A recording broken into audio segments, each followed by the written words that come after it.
Sebenarnya sneakers termahal yang pernah lu lihat atau yang lu pernah lu jual itu sneakers apa? So far, hands Hmm. down, Jordan 1 Dior.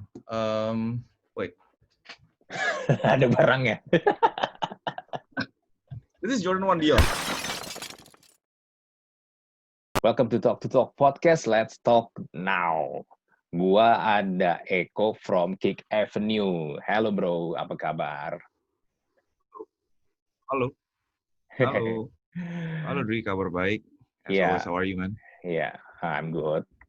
Nah, buat cewek-cewek atau buat para istri yang kalau cowoknya atau suaminya sering belanja sneakers, ini boleh dibilang salah satu tersangka utama kenapa cowok-cowok suka buang duit buat belanja sneakers. Ampun,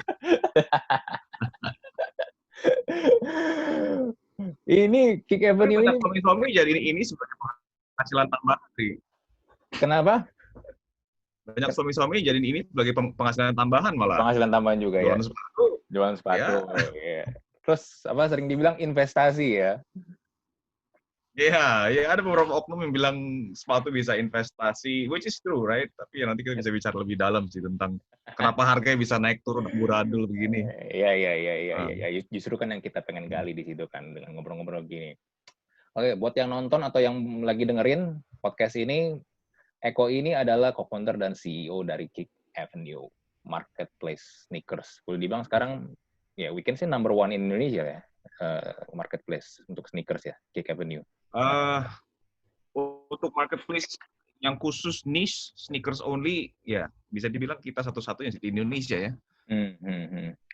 Nah, lu Spesifik dealing sneakers.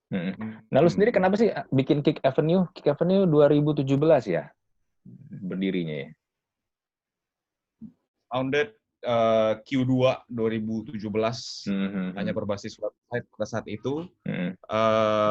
And then 2018 Q2 juga kita launch apps kita. Ya sekarang sudah berjalan sampai 2020 dengan few more verticals di dalam environment Kick Avenue sendiri. Salah satunya ya streetwear, handbags, kemudian terakhir baru kita launching juga segmen lifestyle. Intinya sih semua orang yang ada di kita, jadi nggak cuma bicara tentang sneakers. Gitu. Nah, kenapa lu bikin Kick Avenue? Kenapa lu kepikiran, kenapa di awal gue bikin Kick Avenue, gue bikin sneakers, jual sneakers, bikin marketplace sneakers? Why? Typical story ya, Dri, ya. Mungkin gue juga salah satunya korban, karena gini, gue sering marahin lu kenapa beli sepatu terus, right? Things like that yang bikin gue keki juga dengan environment yang ada di khususnya Jakarta pada saat itu. Starting point sih waktu itu dari Yeezy, perhaps you guys pernah dengar the sneakers called Yeezy. Itu awal mulanya di 2015-2016, di mana gue sebagai salah satu marketing latah juga pengen tahu kan, ini kan semua orang pakai Yeezy sekarang, nyari Yeezy ini sepatu macam apa sih? Ini keren banget, kalau saat itu lihat bentuknya kok aneh gitu loh, cuman harganya bisa fluktuatif. Nah, si Yeezy ini ceritanya saat launching 2015-16 di Jakarta, di beberapa retailer pada saat itu sangat amat limited, Dri. Dengan harga toko 3 juta rupiah, dengan sistem undian first come first serve. Jadi lu tuh harus ngantri dari subuh, dan ujungnya hanya sekian orang yang beruntung yang ngantri paling pagi yang dapat. Right? Nah, pada saat itu orang-orang yang dapat, ternyata yang gue perhatiin bukan end user pula, jadi dia begitu dapat dia nggak pakai, right? Dia ke depan, dia coba tawar-tawarin lagi ke yang ngantri lagi di belakangnya, dan yang ngantri lagi juga nawarin lagi ke yang belakangnya, so terus bergulung seperti itu hingga yang tadinya barang 3 juta, gua nih sebagai konsumen yang susah bangun pagi, right, ditawarin 20 juta, Gila. 20 juta, 25 juta, gitu. Itu Dan udah kayak dari calo ke calo ya? Udah dari calo ke calo. Iya, calo ke calo kan jadinya itu. Pindah tangannya juga cukup banyak, atau buat orang-orang yang memang tahu pada saat itu harga pasarnya, ya dia langsung buka harga, let's say 6x atau 7x, jadi 18 juta sampai 21 juta tuh range-nya. Kemudian gue juga dihadapin sama, bicara sepatu, sizing, of course, lu cari sepatu dengan size yang lu mau kan pastinya. Betul. Juga sulit, karena lu begitu banyak penjual di saat itu, lu nggak tahu mereka pegang size apa, right?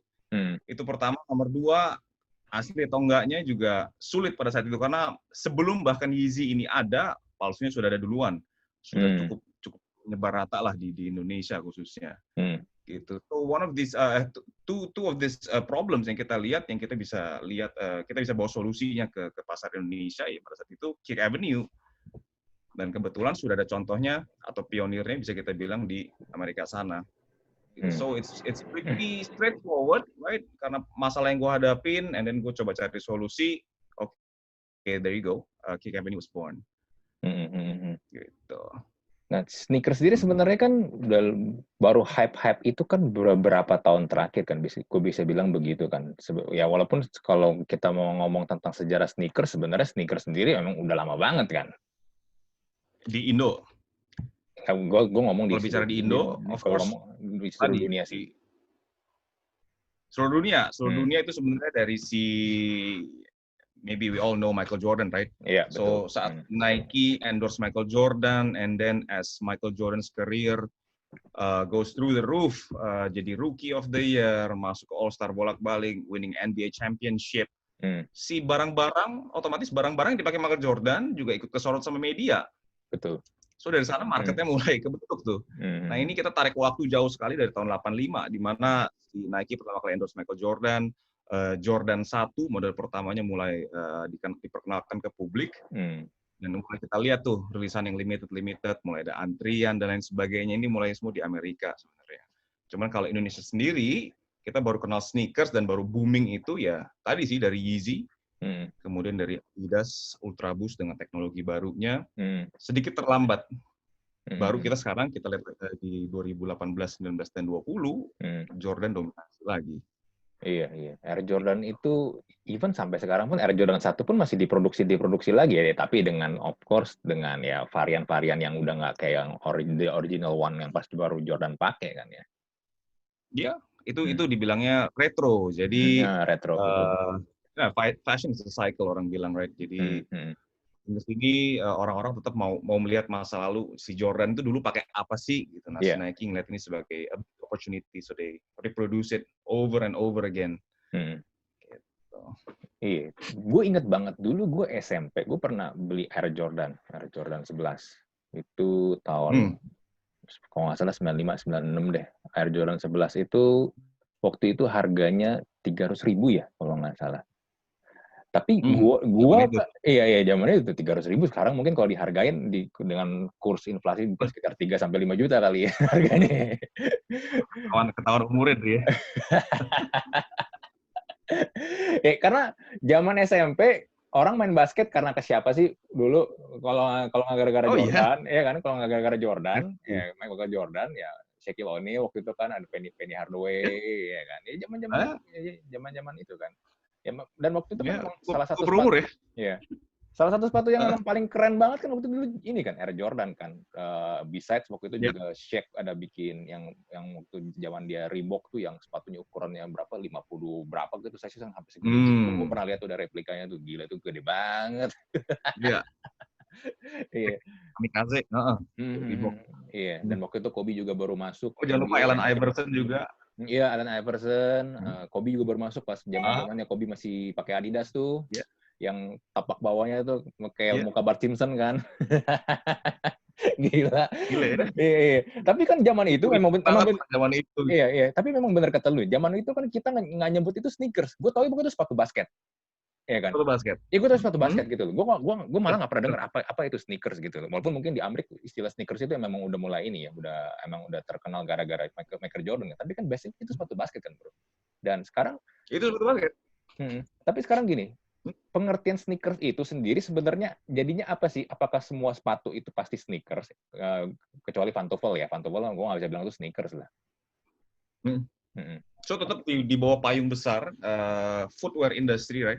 Footwear industry ya kita bicara sepatu formal, informal, dan sneakers ini masuk ke kategori yang footwear, informal, and then for sport use, sneakers. So essentially sneakers ya untuk kepentingan olahraga.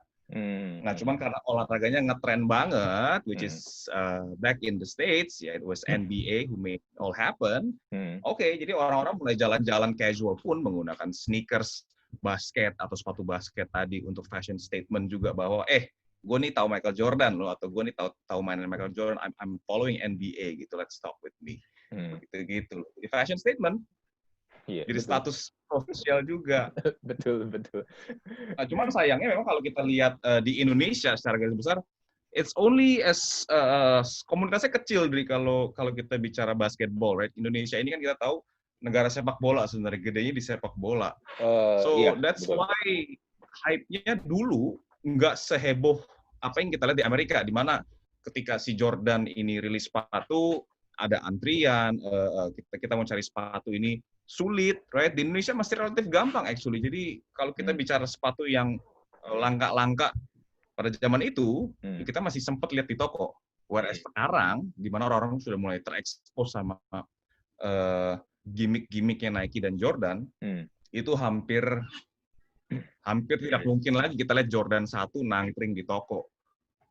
Gitu. Iya. So memang fundamentalnya pasar Indonesia ini bukan pasar basketball, tapi sepak bola. Baru sekarang ini mulai terekspos sama basket dan Michael Jordan. Betul. Mulai ngelirik jadinya. Talk about Air Jordan 1 itu hampir nggak pernah terlihat di etalase toko, itu gue setuju banget sih. Gue mungkin ya baru lihat Air Jordan berserakan pas gue ke kantor lu tuh waktu itu. Jordan 1 berserakan. Ya.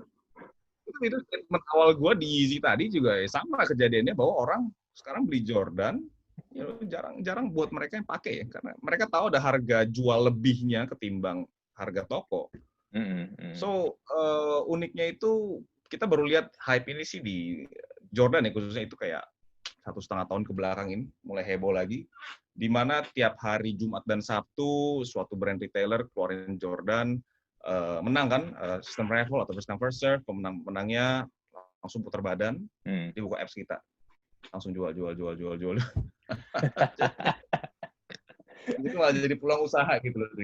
Which is okay, that's the culture, right? That's the what we call it, the reselling game ya ini. People reselling sneakers. Gitu.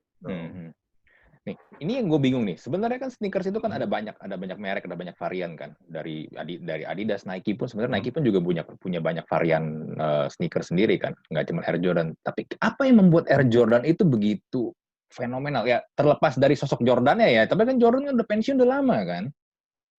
Jordan tuh pensiun udah lama. Yeah. Ini hal yang gue gimana ya? Gue bisa bilang, let's say gini deh. Adidas punya David Beckham, ya kan? David Beckham gue bisa bilang salah satu pemain bola, atlet olahraga yang punya nama besar juga, yang nggak kalah dengan Michael Jordan. Ya kan, bener kan? Tapi ketika dia pensiun, even Adidas masih memproduksi sepatu-sepatu Adidas atau mungkin produk-produk Adidas yang ada hubungannya dengan David Beckham, nggak bisa gitu loh. Ini bikin hype tetap sama kayak Jordan. So terlepas dari reputasi si atletnya juga, itu I think yang megang peranan penting itu adalah si brand-nya, right? Si Jordan brand-nya. Si Jordan brand tidak pernah stop mengintroduce Jordan brand, itu Michael Jordan, enggak. Nah, si Jordan brand itu punya histori yang cukup panjang dengan yang namanya kolaborasi. Dari 1 dekade lalu juga kita mulai lihat ada pergerakan intensif dari Jordan brand kolaborasi ke pop culture, ke for instance music industry, mereka pakai Eminem, ada Jordan 4 Eminem. So si brand ini nggak pernah stop di pasar atletik doang, tapi dia juga masuk ke music culture, mereka masuk ke politik, mereka masuk ke fashion yang lain ya. Jadi kolaborasi juga pegang peran penting untuk sebuah brand tetap berinovasi, memperkenalkan produk dan brandnya ini ke masyarakat yang lebih luas lagi, terlepas dari hanya komunitas basketball ya. Nah, dari sini kita mulai lihat tuh rapper sangat mengagungkan yang namanya Air Jordan, atau untuk Nike Air Force One, di mana mereka manggung, mereka pakai itu Air Jordan. Jadi dari situ ya of course publik mulai ngelihat kan, gila ini si sneakers basket aja dipakai sama rapper yang nyanyiin musik kesukaan gua nih, gue juga mau dong keren kayak itu. That's why Jordan ini terus dikejar sama berbagai generasinya terus bergulung gitu loh, Dri. Nggak cuman orang-orang yang kenal Beckham doang yang tahu tentang si David Beckham, tapi generasi bawah juga tahu, generasi bawahnya lagi juga tahu. So innovation is very important for a brand to develop, to evolve, and to still still be relevant in today's market. Gitu. Kayak yang sekarang Jordan brand sama Off-White, right? Ini juga agak jauh nih. Jordan Brand Athletic, Off-White is a high fashion brand.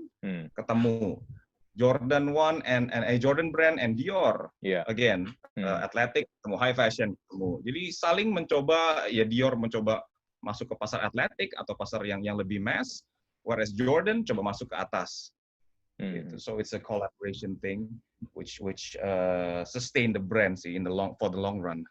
Jadi kita lihat Jordan dan kita jarang lihat ini di brand-brand lain. Banyak sih yang nyoba sih. Cuman ya again kolaborasi, cara mereka rilis campaign si kolaborasi juga ada peranan, right? How a collaboration dilihat sebagai barang yang limited. Nah, itu juga penting tuh. Jadi orang kalau misalkan produk semakin banyak ya orang makin lose interest, the market lose interest karena produknya saturated sekali. Tapi Jordan tetap pegang teguh. Gue kalau misalkan rilis barang ya have to be limited gitu.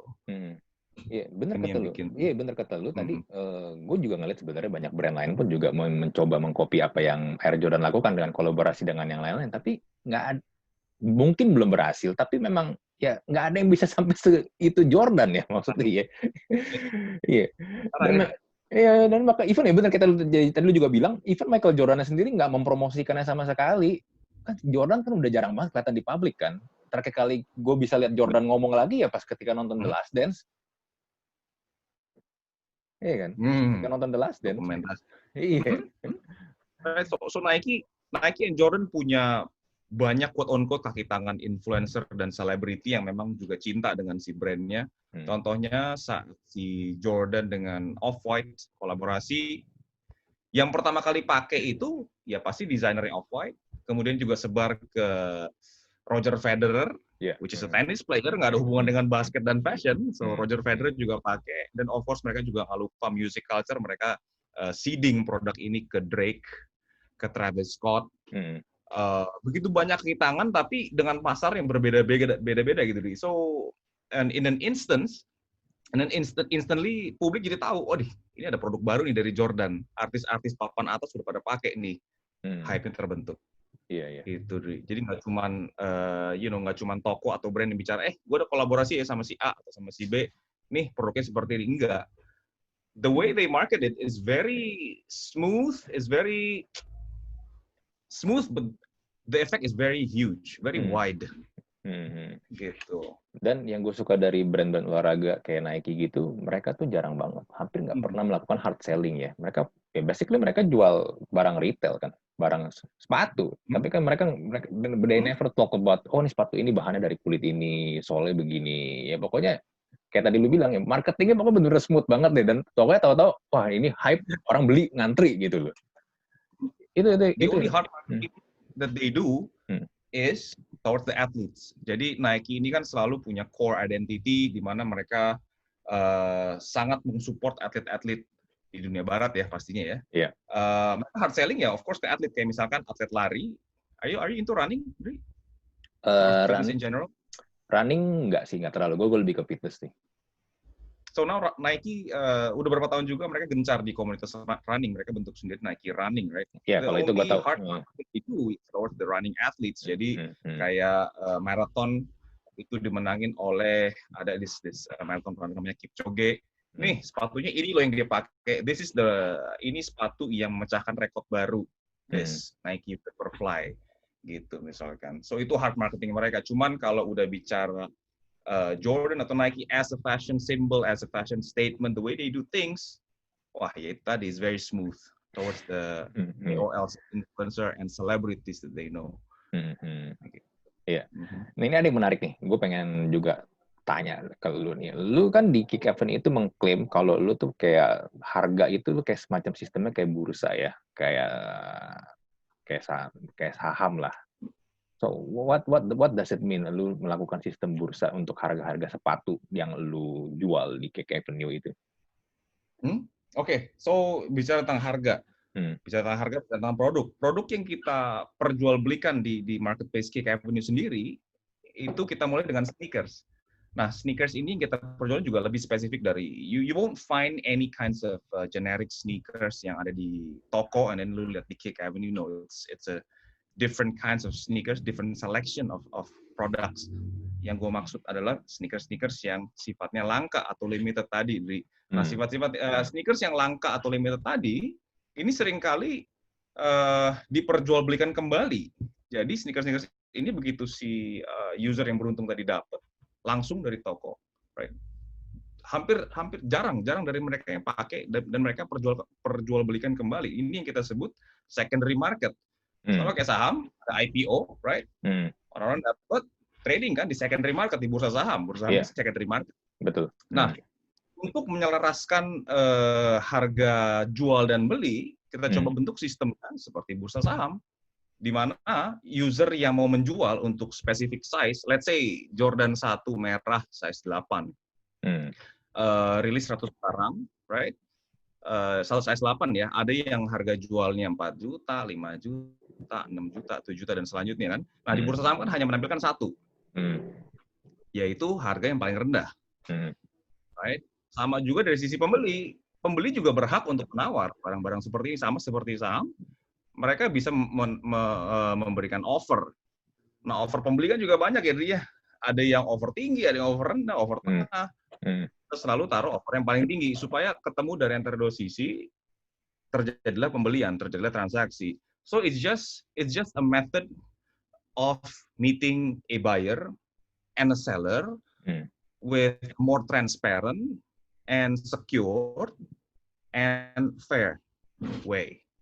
Gitu. Nah, kita pilih bursa saham untuk dijalankan di environment marketplace kita untuk sneakers ini. Gitu. Dan cerita kalau misalkan salah satu masalah juga waktu gue ketemuin adalah ketika kita mencoba mencari sneakers yang kita mau dengan size yang kita mau lewat existing marketplace. Sulit juga. Let's say let's say Tokopedia, right? Taruh aja Jordan 1 red.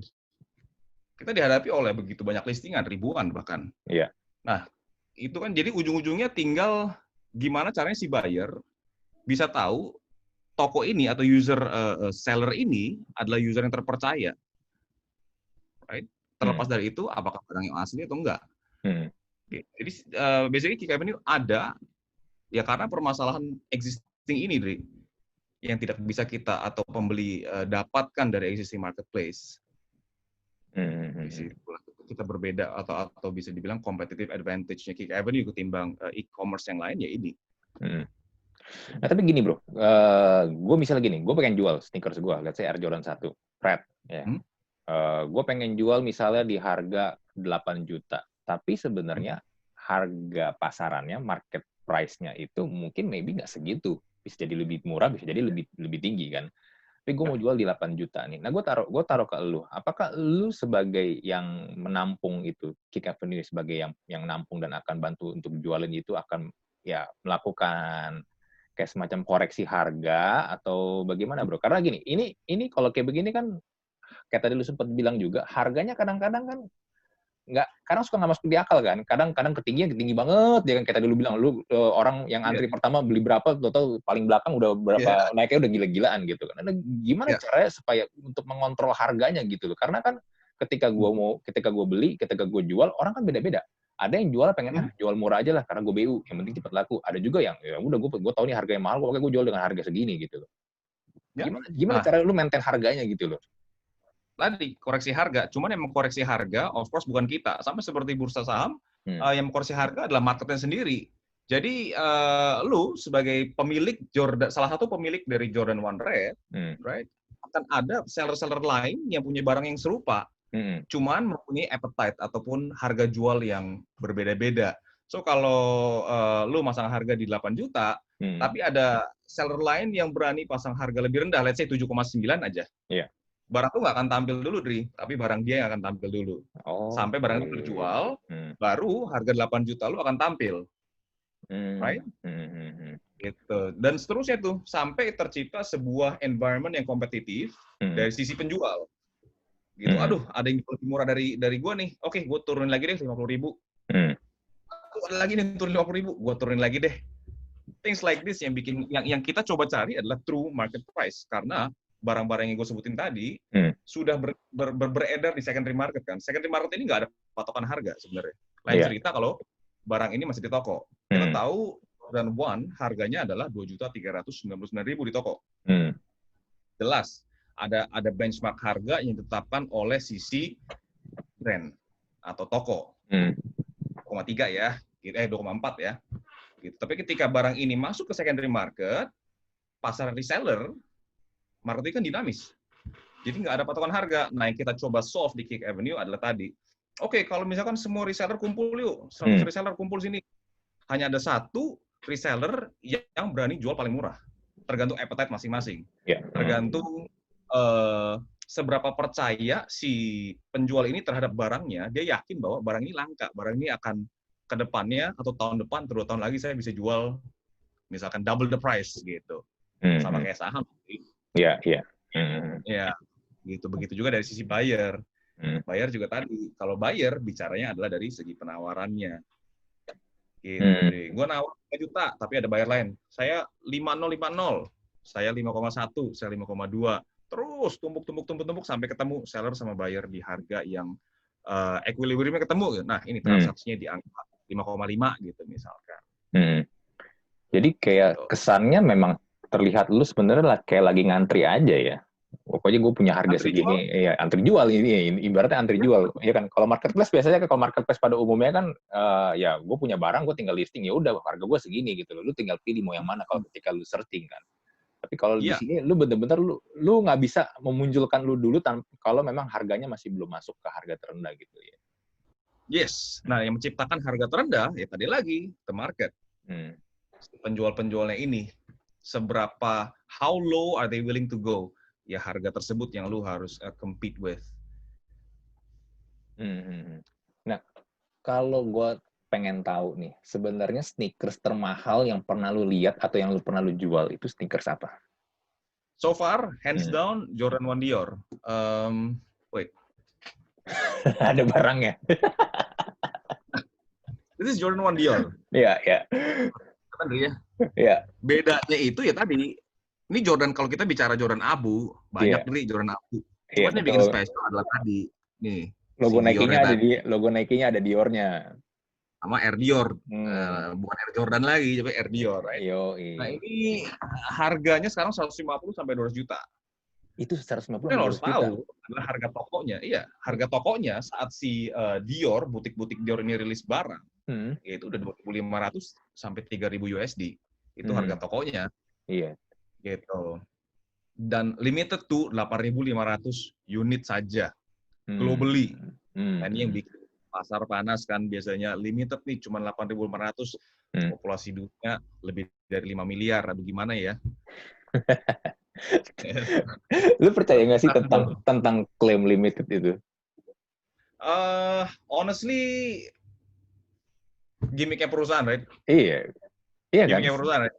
Karena gue tahu dari segi standpoint pabrik manufaktur, ya produksi 8.500 compare to Air Force One, right? Sepatu Nike yang paling terkenal ya Air Force One namanya, dia produksi 1 juta per season. Lebih menguntungkan mana gitu untuk sisi perusahaan? Ini 8.500, oke, kali 2.500 USD, ketimbang 1 juta kali say $50 deh. Gitu. Jadi of course saya simpulkan sih dari kacamata bisnis, kalau tiap kali Nike rilis barang-barang limited, barang-barang kolaborasi, hal-hal seperti itu hanya untuk kepentingan marketing. Barang ini habis jual, ya kan, artis namanya Nike, Jordan juga namanya Nike, ya bukan berarti revenue atau penghasilan brandnya Nike, tapi kepentingan marketing, awareness-nya akan jauh lebih luas. Untuk market-market yang tadinya nggak tahu Nike, tapi tahu Travis Scott, sekarang jadi tahu Nike karena Travis Scott. Gitu. Betul. Karena ini juga pengalaman gue ketika gue ngoleksi jersey bola ya. Bilangnya limited edition. Oke. Gue beli nih. Wah, gue buru-buru beli. Udah. Tapi nggak lama kemudian gue bingung, kok orang banyak yang punya. Ini punya, si itu punya, si ini punya. Apa yang limited kadang-kadang. Ya kan? Dulu gue pas World Cup 2010, itu kan di Afrika kan. Puma tuh keluarin special edition yang tim-tim yang Afrika. karena memang banyak tim Afrika itu di ininya di endorse sama Puma kan untuk jersey-nya kan. Jadi mereka tuh keluarin, gue inget banget tuh Pantai Gading itu kalau pakai kotaknya kotak kayu, bro. Literally kotak kayu. Isinya tuh kalau lu buka isinya jersey-nya. Kalau lu buka itu udah suara gajah. Karena kan Pantai Gading kan, gajah. Ada suara gajahnya. Ini katanya limited. Wah, keren banget lah. Gue beli itu. Gue beli di Singapura waktu itu, gue inget banget. Gue beli. Nggak lama, 2 minggu kemudian, pas World Cup mulai jalan, mulai ada orang lain ngepost. Biasa kan kalau kita beli, kalau barang koleksi, kalau punya barang, kita post di sosial media kan, ya biasa. Ya, pamer dong. Pamer dong. Kalau nggak beli mau pamerin buat apa? Ya kan barang koleksi. Kok gue lihat kok ini pada punya. Gue bingung, ini barang apa limited? Kalau banyak yang nggak punya, ya kan? Dalam waktu yang sebentar banget, cuma 2 minggu. Dan ini gue ngomong talk about teman-teman gue yang di Indonesia. Berarti kan, ya ini berarti kan nggak limited dong, ya kan? Karena gampang banget ternyata. Iya kan? Yang pertama, kalau yang muncul top of mind gue, apakah teman-teman gue tadi pakai barang asli atau palsu? Itu dulu tuh. Iya. Karena kalau bicara asli atau palsu unlimited, man. Gitu, cetak aja. Iya. Nah, ya kan ini gue yakin asli sih, karena sesama kolektor asli soalnya ya yang. Nah, nomor 2, how limited is this limited gitu loh. 1.000, 2.000, 5.000, 10.000, 100.000 gitu, karena bisa aja limitednya hanya embel-embel aja limited gitu loh. Tapi kadang-kadang brand khususnya Jordan atau Nike gitu ya, kalau tiap kali mereka merilis suatu barang-barang limited, ya mereka kasih lihat, ini loh, cuma ada 10.000 loh, siap-siap ya, gitu-gitu, Dri. Kadang suka dikasih angka di barangnya. Ini produk misalnya kan 1.000 nih, cuma dibikin 1.000, ini adalah barang ke 85 dari 1.000. Suka dulu itu 85 per 1.000 di ininya. Walaupun gue nggak tahu juga ya bener atau enggak ya, kadang-kadang kayak gitu. Yang penting lu cekin aja teman-teman lu kan, apakah nomornya, taunya nomor gue sama lu sama nih. Kok lu 85? Lu 85, gue 85. Ketipu dong gue nih. Ya, kadang-kadang gitu. Marketing gimmick sih kadang memang bener-bener. Yeah, Nike is one of the best marketing company with the best marketing team in the world sih. So nggak heran mereka bisa terus prestasi tiap kali rilis barang-barang barunya. Gitu. Kalau kita bicara gimmick atau enggak, but the demand is there. The demand is still strong. Even kita bicara COVID sekalipun, people are still spending for sneakers. Gitu. That's agak mind blowing buat gue sendiri sebagai sisi pengusaha ya, but then the demand is there. So we have to keep the company up and running. Dan lo kemarin baru bikin virtual event kemarin kan, bulan kemarin. Itu gimana tuh? Itu actually online bazar pertama kita selama perusahaan ini berdiri. Jadi selama 3 tahun baru sekali online bazar itu happening August 27 sampai 30 kemarin, fully sponsored by Bank Mandiri kemarin. It's pretty amazing. Kita memang set target tinggi, dan ternyata ya demand exceeds our target gitu. Dengan upaya kemarin kita mau adain online bazar, sebenarnya kita pengen ngangkat juga teman-teman yang memiliki brand-brand lokal, khususnya di bidang fashion. Kick Avenue akan bantu promosikan gitu, baik itu streetwear, sepatu, ataupun masker kemarin. Kita bantu angkat teman-teman ini. Dan ternyata demand-nya begitu banyak.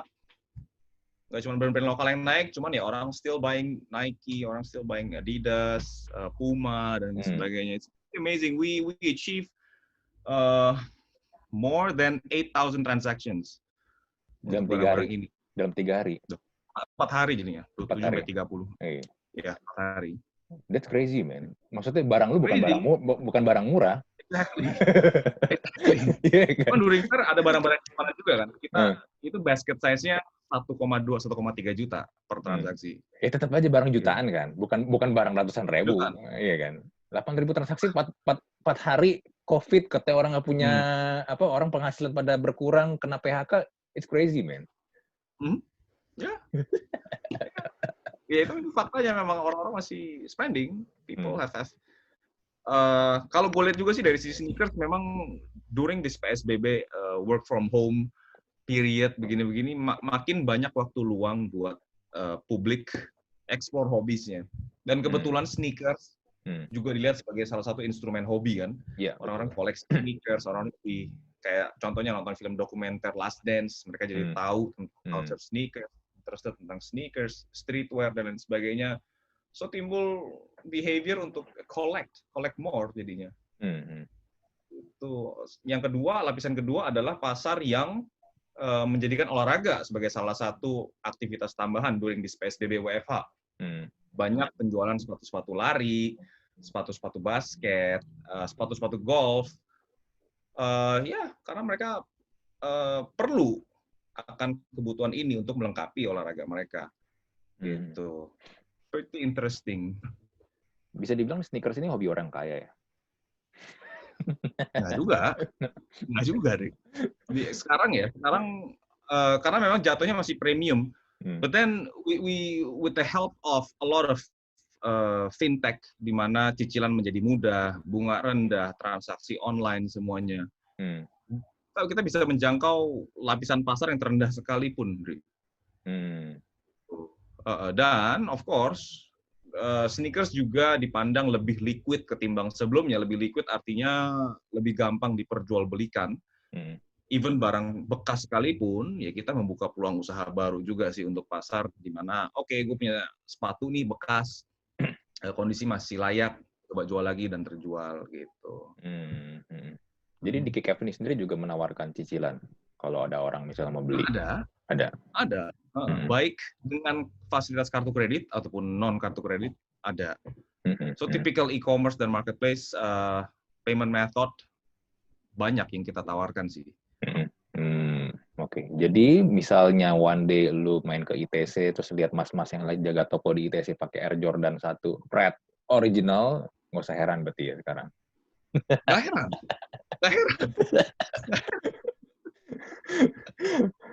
Cicilan. Iya, bisa jadi ya kan, bisa aja kan ya, walaupun terlepas nggak tahu ya itu ternyata KW atau enggak ya, tapi ya but it can happen dong ya kan, it can happen. Mungkin lu bisa baca reaksinya lebih jujur ketika lu coba senggol sepatunya, lu coba aja injek sepatunya yang nanti, aduh cicilan saya belum lunas nih mas, aduh gitu right?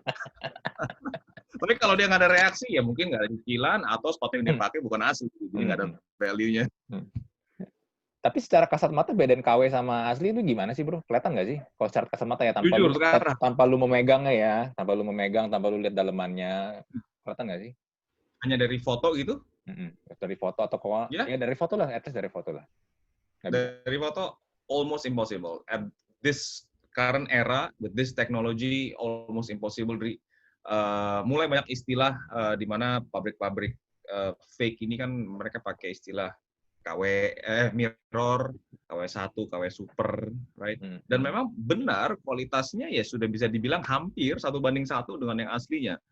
So this is why the industry of counterfeit juga salah satu industri yang sangat cepat berkembang deh. Karena demand-nya juga kuat. Iya. Gitu. Khususnya di negara-negara berkembang ya pastinya, karena mereka ya keterbatasan daya beli, keterbatasan knowledge tentang barang, demand-nya akan terus berkembang. Of course dengan Jordan Dior misalkan harga 200 juta, tapi we know beberapa manufaktur counterfeit menawarkan hanya 1/100-nya. Right? Dengan 2 juta, you udah bisa dapetin kualitas yang hampir 1:1 dan tidak mungkin bisa di-inspect kalau misalkan hanya lewat foto, ya orang tetap akan beli. Tapi susah dong berarti dong kalau mau belinya, let's say kayak tadi talk about beli di Tokopedia atau di Shopee di marketplace yang lu hanya melihat fotonya doang. Orang bisa aja memang ketipu, apalagi kalau dia nggak tahu barang. Dan banyak, nggak sedikit, korban-korban ini nggak sedikit. That's why in Kick Avenue salah satu komponen bisnis yang penting adalah setiap barang yang terjual diharuskan melalui kantor Kick Avenue.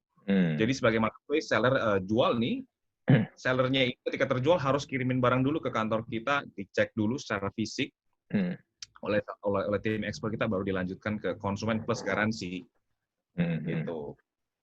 Existing marketplace kan tidak, existing marketplace nggak ada step tengahnya tadi. Jadi di mana seller langsung tembak langsung ke buyer. So buyer diharapkan sudah memahami tentang barang tersebut. Oke, gitu. for your information buat yang nonton atau yang denger, ketika gua ke kantor Cake Avenue, memang bener ada tim yang ngecekin ini asli atau enggak. Mereka lengkap pakai sarung tangan segala macem buat ngecekin, udah kayak tim CSI itu gak sih? Memang harus gitu nyari karena almost impossible tadi kalau cuma keluar kan. Oh mereka sampai ada glue check namanya, jadi kita bisa membedakan lem asli dan palsu dari smell. Karena lem yang dipakai asli dan palsu beda. Gitu. Iya, bener. Gue ingat banget terus gue diciumin sepatunya, gue bilang gila, ini udah kayak anjing pelacak aja buat ini sneakers. Saking hobinya jadi niat banget gitu loh di ngelakuin bisnis ini. So it feels like we just try to enjoy everything that we're doing here. Dari hobi menjadi bisnis. Nah, sneakers lokal gimana bro? Punya chance nggak untuk bersaing? Karena kemarin gue sempat baca tuh ada kasus Ventela ya kalau nggak salah merek sneakers lokal ya. Disu sama fans ya karena itu garisnya itu yang garis di sepatunya itu katanya mirip sama garis yang fans punya. So what do you think? Iya kurang lebih kayak gitu. Begininya kan, Iya kayak gitu. Iya. Masih punya chance nggak sih untuk bersaing? Ya, saingannya Nike soalnya. Nike, Adidas, Vans. Dari dulu sebenarnya Nike dan Adidas dan brand-brand gede lainnya juga sudah appoint Indonesia sebagai salah satu manufaktur barang-barang mereka. That's why in jersey juga terutama lu bakal lihat banyak sekali jersey made in Indonesia, right? Betul. So kalau bicara quality, of course we are up there. Kualitas yang dihasilkan oleh bangsa kita ya sudah mampu bersaing di ranah global. Yang kita nggak punya, ya tadi intellectual property atau brandnya sendiri. Ketika, Ventela, let's say dia kreasi barang yang seperti itu dengan logo yang mirip dengan brand luar, disu. Jadi kita kalahnya di bagian intellectual property kalau yang gue lihat, Dri. Karena dari segi quality, craftsmanship apa segala, yes, we are up there, man. Banyak sekali khususnya dari Fair, kita banyak terekspos oleh brand-brand lokal yang tadinya kita pun nggak pernah dengar, cuman berhasil dijangkau oleh tim kita, dan kualitasnya amazing. Gue berarti bilang lebih baik ketimbang brand-brand internasional lainnya. Cuman sayangnya apa ya, kalah di branding, kalah di mungkin kesiapan modal, kapitalnya nggak cukup untuk produksi quantity yang lebih banyak, untuk rekrut celebrities atau KOL untuk mempromosikan barangnya dan brandnya lebih jauh, gitu. But then manufacturer side we're up there. Tapi kan ini memang penyakit dari dulu, bro. Maksudnya gue nggak ngomong hanya sneakers doang ya. Produk-produk lain pun juga rata-rata penyakitnya kan gitu kan. Bisa bikin barang bagus, tapi ya membrandingkannya, memarketingkannya, bikin gimmicknya supaya ini ketika orang pakai itu keren. Apalagi kan di Indonesia punya problem gini. Kalau kita tahu ini produk lokal, nilai value-nya, gengsinya kan turun kan. Orang juga malas, ngapain gue pakai produk ini. Walaupun kadang-kadang sebenarnya banyak juga produk Indonesia yang seakan-akan tuh dari luar, tapi orang pikir ya ini produk luar gitu loh. Iya kan? Tapi kan selalu kalah di situ. Belum lagi kalau ngomong toko buat ongkos produksi, kalau udah hajar-hajaran sama dari China mainland, kalah, men. Kalah. But then some rumors ya udah mulai going on kan. China sendiri sudah sebagai negara yang maju, ongkos produksi sudah semakin tinggi, right? So mereka bukan berarti mereka stop inovasi, mereka sudah mulai pakai robot. Iya, pakai robot. AI, udah nggak bicara tenaga kerja manusia lagi nih, labor cost sudah pasti sangat amat ditekan. Jadi ya kalau bicara bigger scale, of course, waduh agak berat juga ya, Dri. Cuman kalau masalah persepsi sebuah brand, sulit kalau masyarakat negara kita sendiri masih kiblatnya keluar. Jadi apa-apa yang dilihat itu Michael Jordan, apa-apa yang dilihat itu David Beckham. Ya, kebayang ya, Dri? Sedangkan atlet-atlet kita sendiri, prestasi sih ada lah. Right? Skill, kemampuan ada lah, cuman nggak diekspos. Cuman nggak dirawat dengan baik. Right? Kayak contohnya sih yang lagi kenceng, penetrasi kultur Korea ke Indonesia. Gimana, Dri? Dan orang berlomba-lomba, waktu itu sempat kan ada zaman di mana orang berlomba-lomba bikin boy band atau girl band yang Korea banget kan. Gue punya satu Iya. teman gue itu dulu adalah yang founder yang bentuk Cherry Bell. Ya, Oh ya. Nah, inspirasi dari mana ya? Ya, kita sama-sama tahu lah Cherry Bell inspirasi dari mana, ya kan. ya. Walaupun mereka kadang beberapa kali suka menyangkal, enggak, kita enggak ini kok. Tapi ya, Enggak ya. lu nggak bisa bohong gitu loh. Merah putih lah ya. Iya. Kalau salah juga merah putih loh. Iya, aduh susah lah memang kalau talk about that. Tapi ya kiblat masalah brand persepsi. Brand ini bisa maju kalau masyarakat negaranya sendiri juga mendukung, menganggap bahwa brand ini patut untuk dibanggakan gitu loh. Nah, cuman kalau misalkan penetrasi dari negara lain lebih kuat, jadi kita kiblatnya ke barat, let's say. Kita mau keren kayak orang barat. Nah, susah. It's a very long term game dan sampai Indonesia bisa punya jati diri. Apa yang gue lihat Indonesia itu, let's say tourism, kultur Bali yang lebih mampu bersaing ke luar-luar. So mungkin ada baiknya fashion ala-ala Bali yang bisa ditonjolkan, footwear ala Bali, gitu-gitu yang masih pasar global ini bisa lihat, baru Indonesia pun bisa mengakui bahwa oke, Bali gue ini memang keren loh, gitu. Bukannya Seoul, bukannya Tokyo, bukannya Los Angeles, tapi Bali. Gitu.